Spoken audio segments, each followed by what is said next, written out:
বিশ্বনবী বললেন জুমার নামাজের 15টা সুন্নাত মুখস্থ রাখতে হবে। 1 নাম্বার সুন্নাত ফজরের সালাত জামাতে পড়তে হবে। 2 নাম্বার সুন্নাহ হচ্ছে আসওয়াক, মেসওয়াক করা। মাতহারাতুন লিল ফাম মারদাতুন লিররাব, মেসওয়াক করলে দাঁত পরিষ্কার থাকে, আল্লাহ খুশি হয়ে যায়। মেসওয়াক ছিল বিশ্বনবীর জীবনের শেষ আমল। এই মেসওয়াক করে বিশ্বনবী শেষ নিঃশ্বাস ত্যাগ করেছেন। 3 নাম্বার হচ্ছে দুহুন, তেল মালিশ করবেন। বিশ্বনবী জাইতুনের তেল চুলে আর গায়ে দিতেন।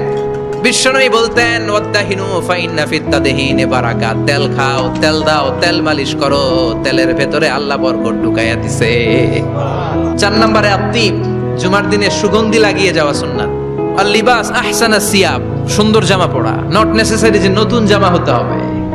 এরপরে ইকসারুস সালাহ আলান নবী, বিশ্বনবীর উপর বেশি বেশি দুরূদ পড়া।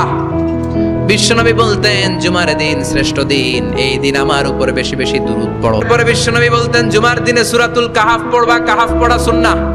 এই সূরাতুল কাহাফ কিয়ামতের দিন তার সামনে বিশাল একটা আলো হয়ে আসবে। এই আলো দিয়ে পুলসিরাত পার হয়ে ওই বান্দা জান্নাতের ভেতরে ঢুকে যাবে। আবার তাবকির ইলাল মসজিদ, মসজিদে আগে আগে যাওয়া সুন্নাত। এরপরে বিশ্বনবী বললেন আদামু তাখাত্তি রিকাবান নাস, মানুষের ঘাড় ডিঙ্গিয়ে সামনে না যাওয়া সুন্নাহ। বললেন দুখুলুল মসজিদে রাকাতাইন, জুমার নামাজের দিন মসজিদে ঢোকার পরে 2 রাকাত পড়া সুন্নাত। থেকে খুতবা শুনবা, জুমার খুতবার সময় কথা বলা যাবে নাকি? কথা কম। বিশ্বনবী বললেন তোমার সামনে কেউ কথা বলতেছে, তুমি যদি বলো চুপ করো, এটাও তুমি খারাপ কাজ করছো। এরপরে বিশ্বনবী বললেন জুমার দিন দোয়া করলে কবুল হয়। এমন একটা সময় আছে জুমার দিনে, ওই সময় যদি বান্দা আল্লাহর কাছে কিছু চায়, সেটা না দিয়ে খালি হাতে আল্লাহ বান্দারে ফিরাইয়া দেয় না। সেটা কখন?